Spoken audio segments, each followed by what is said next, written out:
Conspiracy theorists of the world, get ready for some bad news. Trump administration and other government officials say privately that President Donald Trump is almost certain to block the release of information from some of the thousands of classified files related to the November 1963 assassination of President John F. Kennedy that are scheduled to be made public in less than a week by the National Archives. Story continued below. Administration officials would not identify what specific information related to Kennedy's murder might be kept secret on Trump's orders, though they acknowledged concern over classified documents held at the archives that were created decades after the assassination, specifically, in the 1990s.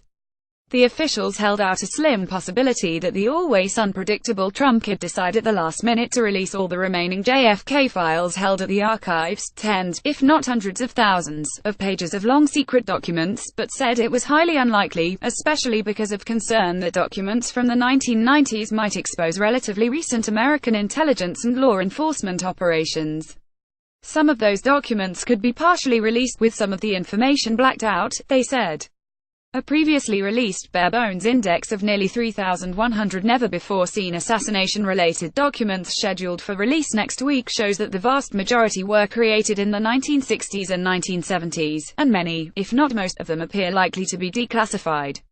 Only several dozen date from the 1990s, and most of those were created by the CIA. Many are letters written at the spy agency to a special Federal Review Board that, at the time, was trying to decide how much of the JFK record from the 1960s could be made public without damaging national security or U.S. foreign policy.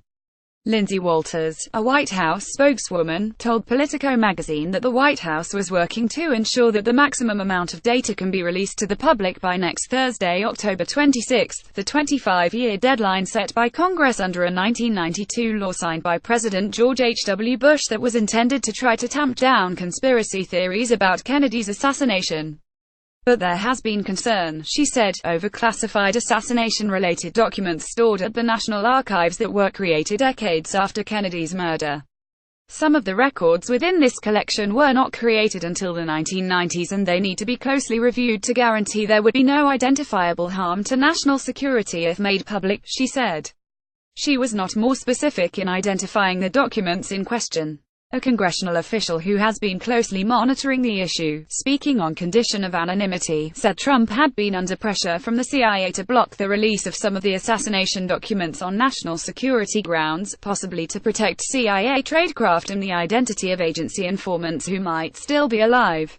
With only days to go before the deadline, everything is in flux, the official said. I guess the president could change his mind at the last minute. But unless there is a dramatic change of heart, there will not be an absolutely full release of this information. I think you'll see a lot of the files next week. Just not all of them, unfortunately. And a lot of documents that should have been released in full won't be. There will be deletions. The 1992 law, the JFK Assassination Records Collection Act, was passed by Congress in response to the furor created by Oliver Stone's conspiracy-laden hit film JFK, which was released the year before. As a result of the law, millions of pages of documents related to the assassination were made public in the 1990s, but not all. A relatively small fraction, the 3,100 documents that the public has never seen, as well as the full text of more than 30,000 files previously released only in part, have been held back until now. Most of those documents were created inside the CIA, the FBI and the Justice Department. Under the law, however, everything must be released in full by next Thursday unless Trump decides otherwise.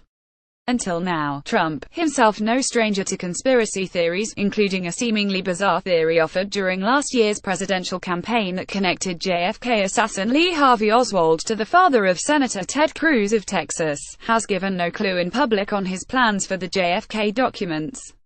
Cruz and his father adamantly deny the allegations of a family tie to Oswald. Almost 54 years after Kennedy's murder in Dallas, a White House decision to block the release of any of the documents will outrage historians, other researchers and the nation's army of conspiracy theorists, who have been waiting for years for the release of the last of the assassination files. A bipartisan group of lawmakers on Capitol Hill has joined together in recent months to call for full disclosure of the JFK files. In an interview this week, Rep. Walter Jones, a North Carolina Republican who has led the effort, said he has yet to receive word from the White House on its plans for the documents. But he said he is working with Trump's friend and advisor Roger Stone, the controversial Republican consultant who had recently become entangled in congressional investigations of possible collusion between Russia and the 2016 Trump campaign, to pressure the president to agree to a full release. Stone, author of a book alleging that President Lyndon B. Johnson was the mastermind of JFK's assassination, has said that he had been told authoritatively that CIA Director Mike Pompeo is urging Trump to block the declassification of some of the agency's files. Jones said, "Stone tells me he talks to the president regularly, and I think Roger Stone has real influence." In an interview Thursday with radio talk show host, and ever-outraged conspiracy theorist, Alex Jones, Stone said that he had talked to Trump by phone Wednesday to urge the president to release all of the JFK documents. He did not tip off his current decision, Stone said. But Trump was all ears, he said, and I am optimistic the president is going to do the right thing. Stone said he was hopeful that Trump would decide to declassify the full library of documents based on his general comments and on his long history of supporting transparency. A move to block any of the release would doubtless help keep alive conspiracy theories that have swirled around Kennedy's murder virtually from the moment those gunshots rang out in Dealey Plaza in Dallas on November 22, 1963. Opinion polls in recent decades have shown consistently that the American people believed there was a conspiracy in Kennedy's death, despite government investigations that concluded Oswald acted alone. "If there is not full disclosure of the documents, I would be very disappointed," said Judge John R. Tunheim, the federal judge in Minneapolis who led the Assassination Records Review Board, the temporary federal agency created by the 1992 law that was responsible for the initial declassification of assassination documents.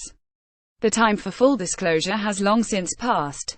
Tunheim thinks the White House could be referring to letters and other written communications from the CIA to the Review Board in which the spy agency referred to continuing American intelligence operations at the time that might be compromised if documents from the 1960s and 1970s were made public. The previously released index of the 3,100 never-before-seen files identifies dozens created by the CIA in the 1990s with the cryptic subject line referring to the Assassination Records Review Board CIA correspondence re-ARRB. Tunheim stressed that he has had no contact with the White House or the CIA on the issue, but he suspected those may be the documents that Trump is under pressure to keep secret. "This is just a guess, but maybe those are CIA documents in which the CIA argued that the release of a 1960s document would expose a 1990s intelligence operation," he said. He said he suspects the CIA might argue that their release, even in 2017, could still do damage by revealing relatively recent CIA spy operations. While that might be a logical argument for the spy agency to make, Tunheim said, he hoped the president would reject any appeals from the CIA and release everything next week. "It seems hard to believe that a 1990s intelligence operation is still something that's going on today and needs to be protected," he said. Reached Thursday night, a CIA spokesman referred a reporter back to a statement from last week in which the spy agency said it continues to engage in the process to determine the appropriate next steps with respect to any previously unreleased CIA information. The National Archives has said that, once it has final approval from the White House, it will make available the full library of available documents on its website in a single day sometime between now and next Thursday. That suggests that, whatever Trump's final decision, JFK historians and conspiracy theorists had better get themselves ready for some serious eye strain in the days to come. They are about to be flooded with tens of thousands, if not hundreds of thousands, of pages of long secret documents about a turning point in American history. But maybe not all of them. Philip Shannon, a former Washington and foreign correspondent for The New York Times, is the author of A Cruel and Shocking Act: The Secret History of the Kennedy Assassination.